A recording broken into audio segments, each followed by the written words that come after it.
গোটেই অসমখন মানে হিমন্ত বিশ্ব শৰ্মাৰ ঘৈণীয়েকৰ হ'ব নেকি বাৰু এতিয়া মুখ্যমন্ত্ৰীজন তেওঁ নিজৰ ঘৈণীয়েকৰ কাৰণে হ'ল নেকি সেই প্ৰশ্ন আহিছে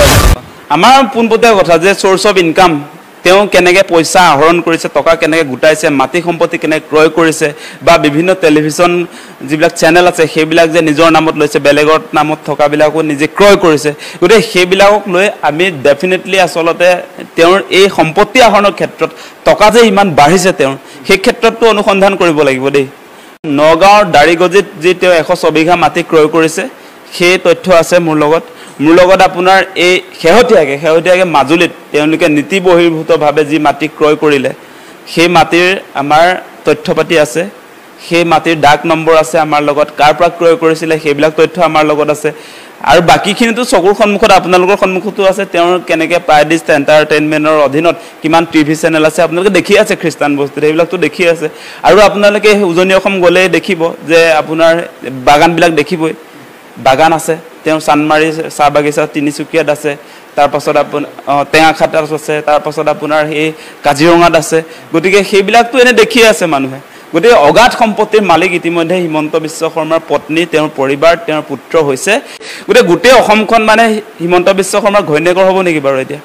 সমগ্ৰ অসমৰ ৰাইজে কমপ্লেইন কৰিছে আমাৰ কিয় নাই আপোনাৰ কিয় আছে সেই প্ৰশ্নটো আহিছে আৰু তেওঁৰ মানে কি হাজবেণ্ড যেতিয়া মুখ্যমন্ত্ৰী হৈ গ'ল হিমন্ত বিশ্ব শৰ্মা মুখ্যমন্ত্ৰী হোৱাৰ পাছতহে সাংঘাতিক ধৰণে আপোনাৰ সম্পত্তিৰ তালিকা বাঢ়িছে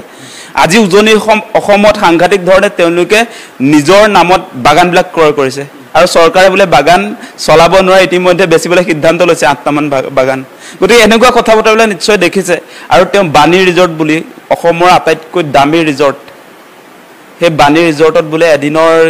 এদিনৰ যদি থাকে আপুনি দিনটোৰ কাৰণে যদি থাকে তেতিয়াহ'লে 50,000 মান যায় সেই ৰিজৰ্ট তেওঁ কৰিছে গতিকে বিভিন্ন জেগাত সব সেক্টৰত এটা ৰিনিকি ভূঞা শৰ্মাকে দেখিব আপুনি সকলো ক্ষেত্ৰত মাটিৰ ক্ষেত্ৰত দেখিব আপুনি এইবিলাক আপুনি টেলিভিছনবিলাকতো দেখিছেই সেইবিলাকতো হিমন্ত বিশ্ব শৰ্মাৰ পৰিয়ালে 8টামান টিভি চেনেল খুলি লৈছে আৰু আমি দেখিছোঁ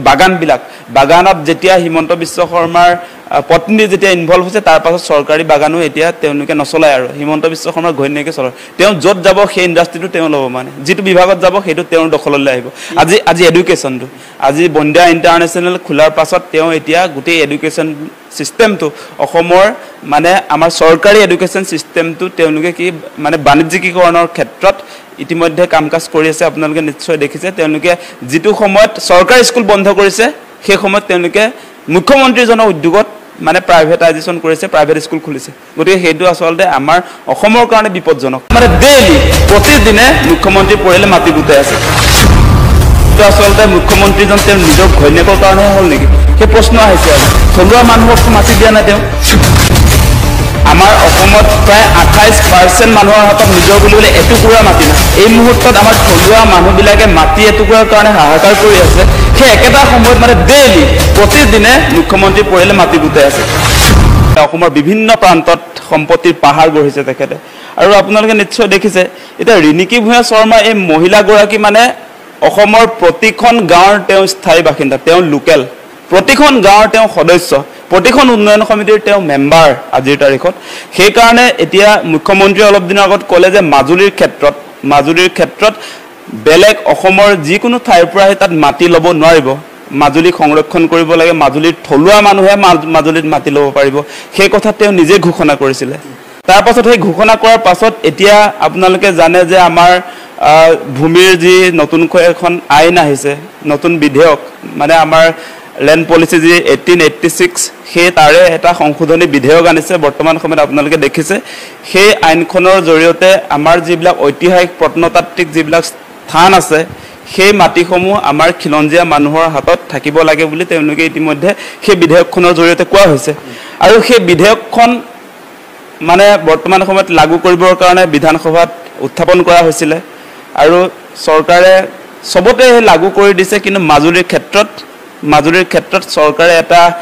মানে সন্দেহজনক ভূমিকা লৈছে আপোনালোকে নিশ্চয় দেখিছে সেইটো মানে কাৰণটো হৈছে যে শেহতীয়াকৈ 18 বিঘা 4 লোচা ভূমি ৰিনিকি ভূঞা শৰ্মা তেখেতে ইতিমধ্যে মাজুলীত ক্ৰয় কৰিছে সেই মাটি গতিকে অগাধ সম্পত্তিৰ মালিক ইতিমধ্যে হিমন্ত বিশ্ব শৰ্মাৰ পত্নী তেওঁৰ পৰিবাৰ তেওঁৰ পুত্ৰ হৈছে গতিকে এই ক্ষেত্ৰত আমি এটাতে চিন্তিত যে আমাৰ যে থলুৱা মানুহবিলাকৰ দুখীয়া মানুহবিলাকক আপগ্ৰেডেশ্যনৰ কাৰণে যে একো ব্যৱস্থাপনা নাই আজি কেৱল এগৰাকী মহিলা কেনেকৈ ধনী হৈ গৈ থাকে সেইটো কেনেকুৱা শাসন ব্যৱস্থাৰ মাজেদি আচলতে বৰ্তমান সময়ত অসমখন আগবাঢ়িছে সেইটোতে প্ৰশ্ন আহিছে নিজৰ পত্নীৰ সম্পত্তি কেনেকৈ বাঢ়ে সেইটোতে লাগি আছে মানুহজনে গতিকে এতিয়া যেহেতু আজি চৰকাৰ আছে তেওঁলোকে চলাই আছে আহিবলগীয়া দিনত যদি চৰকাৰ সলনি হয় বা এই গোটেই প্ৰক্ৰিয়াটোত আপোনালোকে কেনেধৰণে দাবী কৰিব যি চৰকাৰ আহিবলগীয়া দিনত সদায়তো হিমন্ত বিশ্ব শৰ্মাই মুখ্যমন্ত্ৰী হৈ নাথাকে যদি এই চৰকাৰ চেঞ্জ হয় তেতিয়াহ'লে আপোনালোকে কেনেধৰণে দাবী উত্থাপন কৰিব আমাৰ পোনপটীয়া কথা যে চ'ৰ্চ অফ ইনকাম তেওঁ কেনেকৈ পইচা আহৰণ কৰিছে টকা কেনেকৈ গোটাইছে মাটি সম্পত্তি কেনেকৈ ক্ৰয় কৰিছে বা বিভিন্ন টেলিভিছন যিবিলাক চেনেল আছে সেইবিলাক যে নিজৰ নামত লৈছে বেলেগৰ নামত থকাবিলাকো নিজে ক্ৰয় কৰিছে গতিকে সেইবিলাকক লৈ আমি ডেফিনেটলি আচলতে তেওঁৰ এই সম্পত্তি আহৰণৰ ক্ষেত্ৰত টকা যে ইমান বাঢ়িছে তেওঁৰ সেই ক্ষেত্ৰতো অনুসন্ধান কৰিব লাগিব দেই